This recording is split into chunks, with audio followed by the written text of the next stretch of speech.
भूतिया अनजान हवेली की कहानी। ये कहानी है अनजान हवेली की। एक बार की बात है, एक गांव में दो बहनें रहती थीं।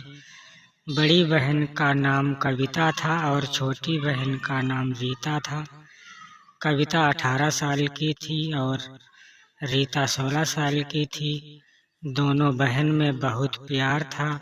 वे हमेशा एक साथ खेलती थीं और एक दूसरे के साथ रहती थी। एक दिन कविता और रीता जंगल में गई और वहां दोनों खेलने लगी। कुछ देर बाद उन दोनों को प्यास लग गई। उन्होंने एक डरावनी हवेली देखी और वे हवेली के अंदर चली गईं। जैसे ही हवेली की दहलीज पर पैर रखी, वैसे ही उन्हें डर लगने लगा। सामने में बहुत ही अंधेरा था और वह हवेली बहुत डरावनी थी। दोनों बहन बहुत ज्यादा डर गई थी, लेकिन उन्होंने साहस से काम लिया और धीरे धीरे हवेली के अंदर चली गईं। वे अंदर जाकर अनजान हवेली के चारों तरफ घूम घूम कर देखने लगी। जब दोनों एक कमरे में गई तो उन्होंने देखा कि उस कमरे के एक कोने में एक बहुत ही डरावनी परछाई खड़ी है। उसका चेहरा बहुत ही भयानक था और आंखें लाल थीं। उसे देखकर दोनों बहनों के होश उड़ गए और डर के मारे थर थर कांपने लगी। वे वहां से भागने की कोशिश की, लेकिन भूत ने उन्हें रोक लिया।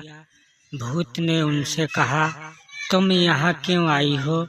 कविता ने कहा, हम सिर्फ खेलने आए थे, हमें माफ कर दो, दोबारा हम कभी नहीं आएंगे। भूत ने कहा, नहीं, तुमने यहाँ आकर गलती कर दी, मैं तुम्हें नहीं छोड़ूंगा। यह मेरा अड्डा है और यहाँ पर कोई नहीं आ सकता। रीता और कविता ने कहा, हम फिर से माफी मांगते हैं, हम कभी यहाँ वापस नहीं आएंगे।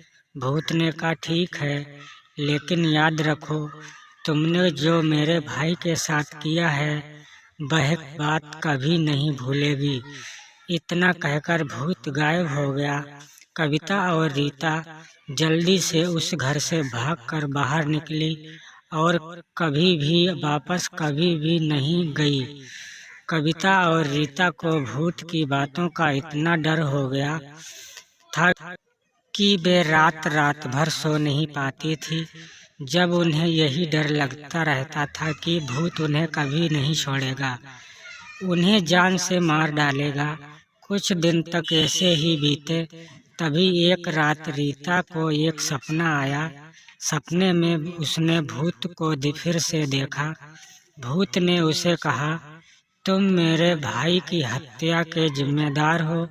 रीता को याद आया कि एक दिन उसने और कविता ने एक लड़के को उस अनजान हवेली में घूमते देखा था। लड़के ने उन्हें देखा था और वे उसे डराने के लिए पीछे छुप गई थी।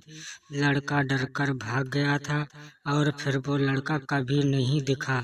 रीता जब सुबह उठी तो उसे एहसास हुआ कि भूत जो कुछ भी कह रहा था सही कह रहा था, कि हम लोग की वजह से उस लड़के की हत्या हुई थी। रीता जब दूसरे रात में सोने गई तो उसे अब सपने में वही भूत दोबारा दिखाई दिया और वही बात दोहरा कह रहा था कि मेरे भाई का मरने का जिम्मेदार तुम ही दोनों हो। उस रात रीता ने सपने में भूत से माफी मांगी। उसने कहा, मैं जानती हूँ मैंने क्या किया है, इसके लिए मैं बहुत दुखी हूँ। भूत ने कहा, मैं तुम्हें तभी माफ करूँगा जब तुम दोनों बहनें मेरे भाई का अंतिम संस्कार करोगी। अगर तुम इस काम को पूरा कर दोगी तो मैं तुम्हें दोनों को कभी परेशान नहीं करूँगा। रीता ने दूसरे दिन सुबह जागते ही कविता को सब कुछ बताया। कविता भी उसकी बातें सुनकर भी बहुत दुखी हुई। रीता और कविता ने फैसला किया कि वे भूत को शांति देने के लिए कुछ भी करेंगे। सबसे पहले उन दोनों ने उस अनजान हवेली की साफ सफाई की। फिर उन्होंने सभी नकारात्मक ऊर्जा को दूर करने की कोशिश की और फिर उन्होंने उस अनजान हवेली में उस लड़के के लिए पूजा पाठ करवाया। तब जाकर उन दोनों को थोड़ी शांति मिली। उसके बाद से रीता और कविता ने उस भूत को कभी नहीं देखा और बिना डर के आराम से रहने लगी। कहानी से सीख। ये अनजान हवेली कहानी हमें सिखाती है कि बुराई का परिणाम हमेशा बुरा ही होता है। हमें अपने कार्यों के बारे में सोचना चाहिए और दूसरों को नुकसान नहीं पहुंचाना चाहिए।